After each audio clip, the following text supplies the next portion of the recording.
Hey everybody, it's Mr. C. Here are some of my sub plans and video directions for today because I have to be out. My daughter's sick. All right. So it's Monday. You guys pretty much know the routine for Mondays already. So let me show you the week 5 words and we could start here. So these go in your digital dictionary like always.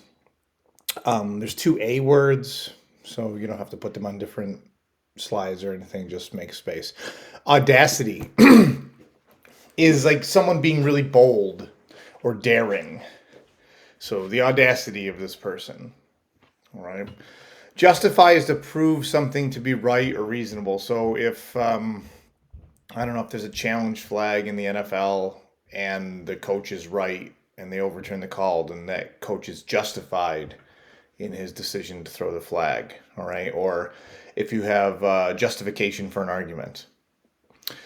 Apathy is without feeling or emotion or interest. So it's just like really not caring about much. So I don't know. Imagine someone just like kind of laying somewhere.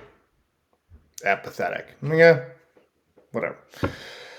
The prefix for this week is bene. So like beneficial, benefit. It's good. It's helpful. All right. So what I am going to ask you guys to do, and I'll put these up on Google Classroom next to the video that you're watching. What I'm going to ask you to do is fill the digital dictionary out by yourself. And then we'll go over, see some of your ideas tomorrow when I get back. Okay. So this is your first task for the day is the power words week number 5. And again, I'll put those up. Okay. The second task, okay, so on Thursday I said, hey, don't worry about chapter 13. Chapter 13 we'll do today. So this week's assignment is 13, 14, 15, 16, and 17. I think they're in order on here. I just want to double check. So it says, yeah, 13, 14, 15, 16, 17. We're almost done with the book. In fact, if we did 13 on Thursday last week, we would finish the book this week, but we'll have one chapter next week. All right. So I want you to read Long Walk to Water, chapter 13, and answer the questions here. So page 74 is plagued. You're going to have to read in the context of it, but being plagued by something. So the restaurant was plagued by slow service.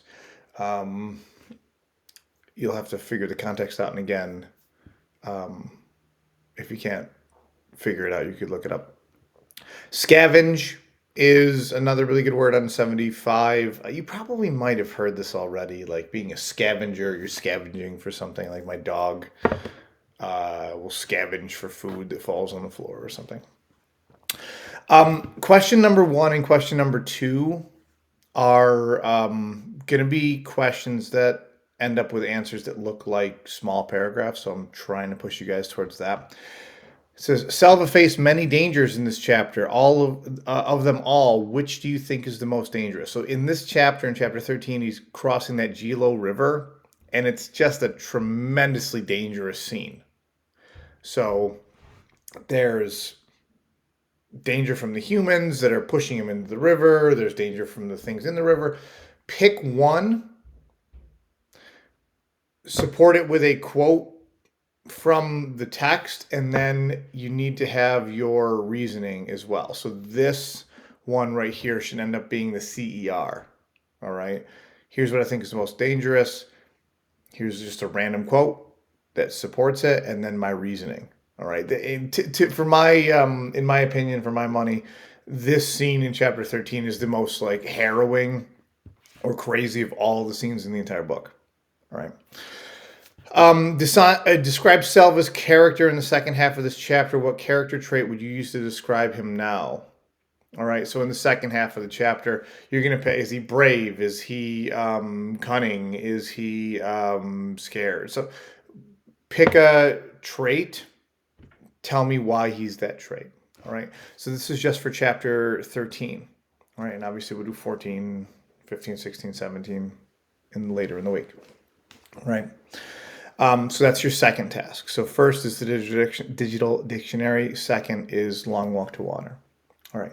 Third, my friends, is you guys have a solo today. It is not super duper long. If I could figure out how to get down here. All right, hold on. Okay. Oh, that's why it's being blocked. Okay. As always, you guys can skip card 2.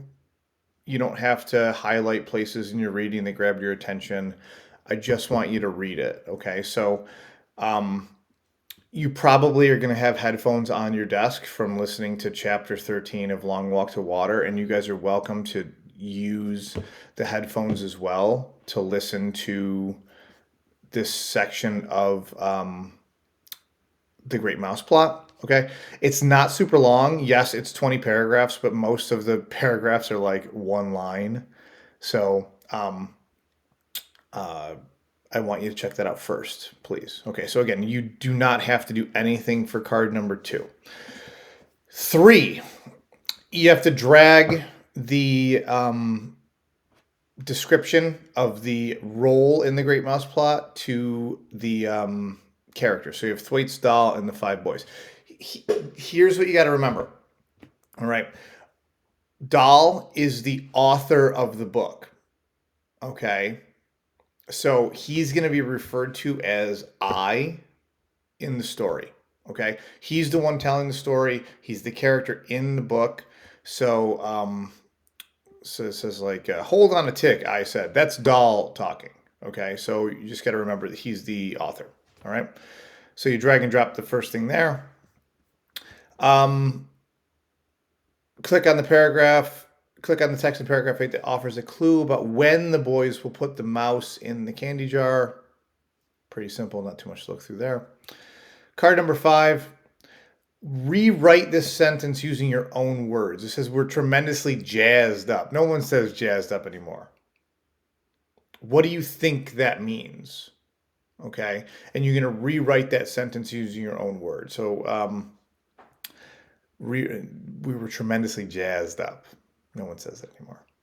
Write it in 2024 talk. Number 6 is a multiple choice.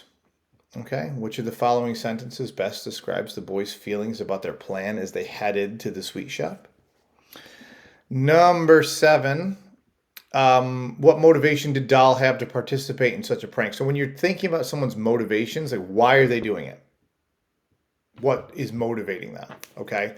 So you have a multiple choice here, and then what makes you think so. So I need you guys to make sure you explain why you answered A, B, or both. Okay.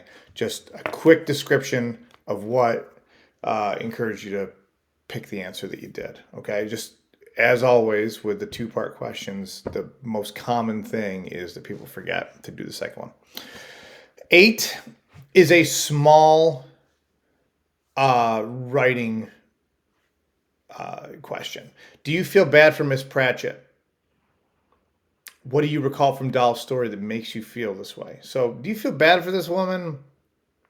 Yes, no, and then explaining why you feel bad for her. So what I'm going to look for here is that you have a clear answer. Yes, I feel bad for this woman.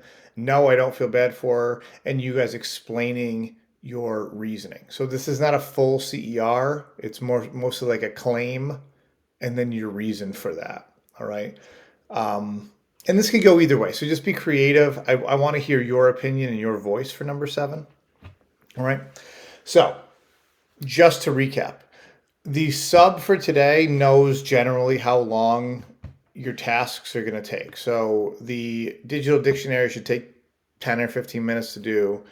The Long Walk to Water should take about 25 between reading the chapter and answering the questions.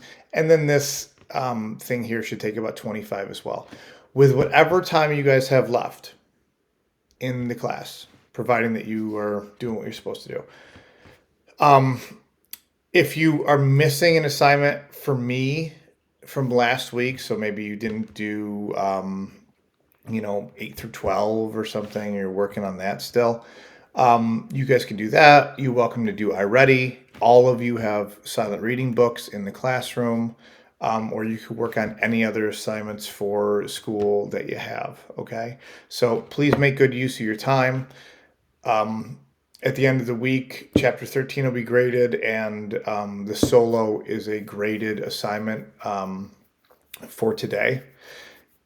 If you do choose to go back and do something from a previous week in Amplify, let's say you got under a 75 and you want to redo it, you could be my guest after everything else is done. Just remember to email me. Okay.